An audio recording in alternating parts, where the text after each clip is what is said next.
मराठी आंतरभारती इयत्ता 10वी या पाठ्यपुस्तकातील पाठ क्रमांक 12 पाठाचं नाव आहे मोर। मोर इस पाठ के मैंने 2 भाग किए हैं। आज का ये वीडियो भाग 1 है। तो आइए देखते हैं। मोर इस पाठ के लेखक है पा पी घरत। पा पी घरत ये इस पाठ के लेखक हैं। देखिए पाठ परिचय देखते हैं। प्रस्तुत पाठात लेखकाने वन्य पशु पक्षी ही आपली राष्ट्रीय संपत्ती असून आपण त्यांचे रक्षण करायला हवे असा संदेश दिला आहे। तसेच मोर या पक्षास राष्ट्रीय पक्षी हा किताब कसा मिळाला यामागील इतिहास उलगडून दाखवला आहे। इस पाठ के अंदर लेखक ने हमारा जो राष्ट्रीय पक्षी है, राष्ट्रीय पक्षी कौन है? मोर, इसके बारे में बताया है, इसका इतिहास बताया है कि राष्ट्रीय पक्षी को यह खिताब कैसा मिला, मोर को यह खिताब कैसा मिला और उसके बाद इसका हमने रक्षण करना चाहिए, इसकी हिफाजत हमने करना चाहिए। देखिए भारत सरकार ने 26 जनवरी 1963 को भारत सरकार ने 26 जनवरी 1963 को राष्ट्रीय पक्षी घोषित किया। मोर को राष्ट्रीय पक्षी कब घोषित किया गया? 26 जनवरी 1963 को। अनेक धार्मिक कथाओं में, बहुत सारी जो धार्मिक कथाएं हैं, इस धार्मिक कथाओं में मोर को उच्च कोटि का स्थान दिया गया है धार्मिक कथाओं के अंदर। उसके अलावा कहते हैं कि भगवान श्री कृष्ण के मुकुट में भी मोर का पंख लगा हुआ था। इससे हमें इस पक्षी के महत्व का पता चलता है। आप देखते होंगे बहुत सारे बच्चे भी अपने किताब के अंदर मोर का पंख रखते हैं। एक बात मैं आपको यहां पर एक बता दूं कि मुगल बादशाह शाहजहां का नाम आपने सुने होंगे। मुगल बादशाह शाहजहां जिस तख्त पर बैठते थे उसकी रचना मोर जैसी बनाई हुई थी। वो तख्त मोर के जैसा, मोर के आकार का बनाया हुआ था। हीरो और पन्ने इसमें जड़े हुए थे। इस तख्त को तख्ते ताऊस कहते थे। क्या नाम था इसका? इस तख्त को तख्ते ताऊस कहते थे। असल में अरबी भाषा में तख्त मोहर को ताऊस कहते हैं और उस तख्त में मोर के पंख लगे थे, इसलिए उसका नाम तख्ते ताऊस रखा गया। ये तख्ते ताऊस की फोटो है।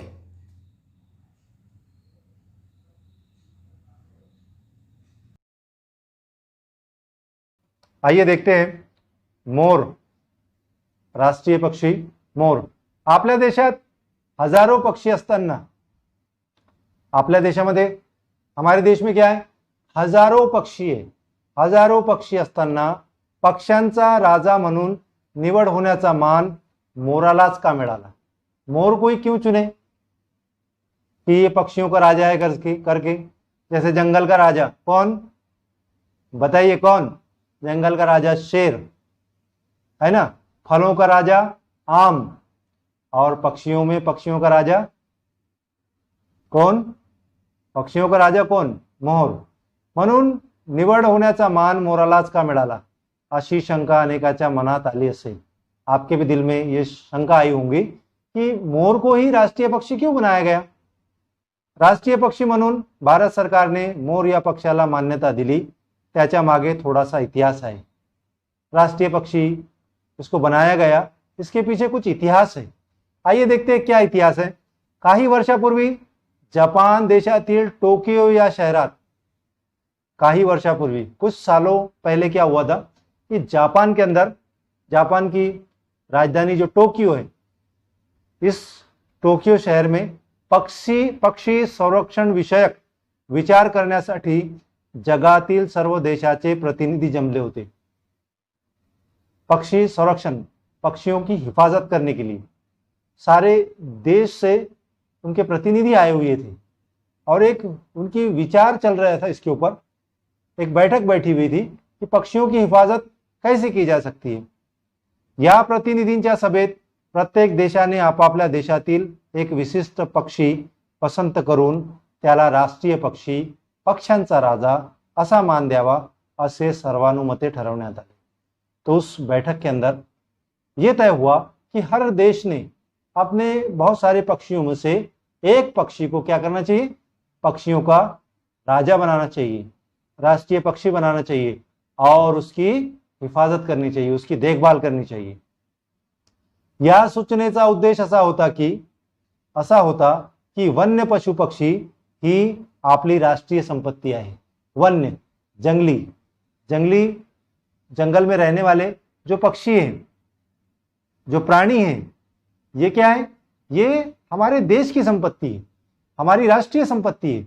और इस राष्ट्रीय संपत्ती का क्या, तिच्या रक्षणाकडे आम जनतेचे लक्ष वेधावे और उसकी हिफाजत के लिए आम जनता का ध्यान जाना चाहिए, इसलिए उसे राष्ट्रीय पक्षी या राष्ट्रीय प्राणी बनाया जाता है. या सूचनेप्रमाणे सरकारने वन्य पशूंचे रक्षण करण्यासाठी नेमलेल्या समितीने या प्रश्नाचा सांगोपांग विचार केला. इस सूचना के अनुसार फिर क्या हुआ, सरकार ने वन्य पशुचे जंगली जानवरों के रक्षण करण्यासाठी, उनकी हिफाजत करने के लिए एक समिति बनाई और इस समिति ने सखोल इसका विचार किया, इसके ऊपर विचार किया. प्रत्येक राज्याचे अभिप्राय मागवले. प्रत्येक राज्य से, हमारे देश में जितने राज्य है, जितने स्टेट है, सारे स्टेट से अपना अभिप्राय मंगाए मतलब लेखी बुलाए कि आपको, आपके क्या मशवरा है, कौन से पक्षी को हमने राष्ट्रीय पक्षी बनाना चाहिए. वृत्तपत्रातून अभिप्राय मागवण्यात आले. पेपर के अंदर बताया गया, पेपर के अंदर कहा गया कि कौन से पक्षी को हमने राष्ट्रीय पक्षी बनाना चाहिए. अगर कोई जनता इसके ऊपर अपनी राय देना चाहती है तो हमको लिखकर भेजे. आणि अशा रीतीने अनेक पक्ष्यांची नावे राजेपदासाठी सरकारकडे पाठवण्यात आली. इसी तरीके से बहुत सारे पक्षियों के, अलग अलग पक्षियों के नाम सरकार के पास भेज दिए. त्यात अब कौन कौन थे वो जिनके नाम भेजे गए थे, एक गरुड़, हंस, महासारंग आदि पक्ष्यांची नावे होती. गरुड़ का नाम भी था, हंस का नाम भी था, महासारंग भी था. इतने सारे पक्षियों के नाम भेजे गए. अनेक पक्ष्यांच्या नावातून एक नाव निवडण्यासाठी अनेक कसोट्या लावण्यात आले. अब क्या, इतने सारे परिंदों के नाम आए थे, इतने सारे पक्षियों के नाम आए थे. अब इतने सारे पक्षियों में से सिर्फ एक ही पक्षी को चुनना था, तो उसके लिए फिर एक पैमाना बनाया गया, एक कसौटी लगाई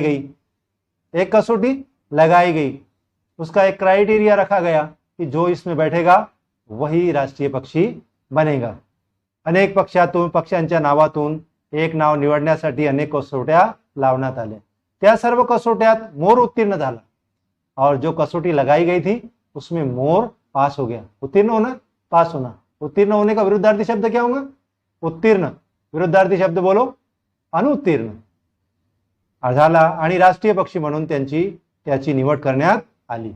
अब ये कौन कौन सी कसौटियां थी और ये कैसे पास हुआ, आइए देखते हैं. या कसौट्या लावताना ऐतिहासिक प्रणाली, उसकी ऐतिहासिक प्रणाली क्या है, उसकी हिस्टोरिकल परंपरा क्या है. ऐतिहासिक प्रणाली, काव्याची पार्श्वभूमि, काव्य कहते हैं कविता को.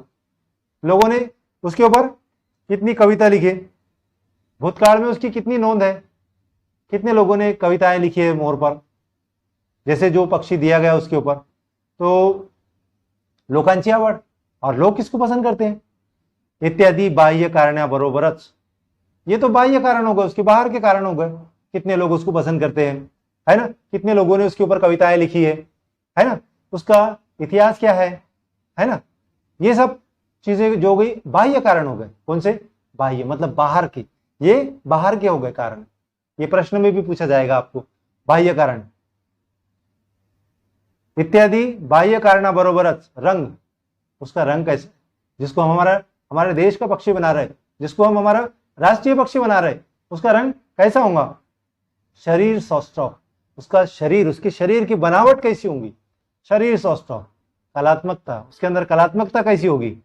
कंठ स्वर, उसका आवाज, कंठ यानी गला, स्वर यानी आवाज, गले की आवाज, मतलब उसका आवाज कैसा होगा आदी पक्षी वैशिष्ट्यांचाही विचार करण्यात आला आणि त्यात राष्ट्रीय पक्षी हा मानाचा किताब देण्यास मोर हाच पक्षी योग्य आहे असे ठरविण्यात आले.